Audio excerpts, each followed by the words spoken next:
So do you think like there could be change, or is there something that we can change to push less towards that and more towards what it used to be? Yeah, skills workshops. I think if you were taught in school how to write your CV and not a uni application or a college application, because I never went to uni, I never went to college. I wasn't very good at school, so I think, but I was always taught how to write a uni application, and it was a lot of tick boxes. Whereas applying on the job market, it's not like that. The amount of people that I see that come out of school or sixth form that don't have a CV when because they're like, oh, because I've never worked. I'm like, that doesn't matter. Like when you were at sixth form, when you worked in computers, did you support people? Did you play a sport where you worked as a team? Did you do all these things that, quite frankly, is things that we look for within the care sector, this personable person.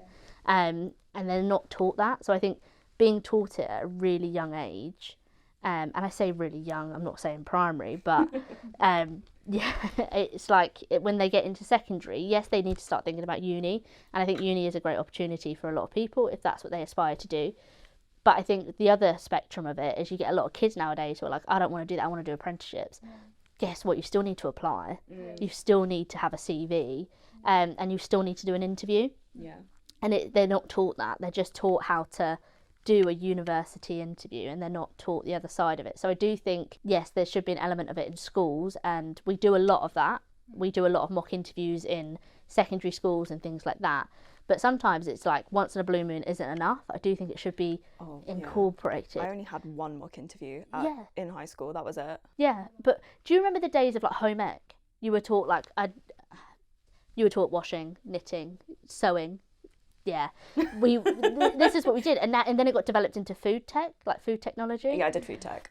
Right, but even at food tech, you were taught how to sterilize, how to wash, how to do all these little things. I don't get why there's not a lesson that's similar to home ec as to like career development.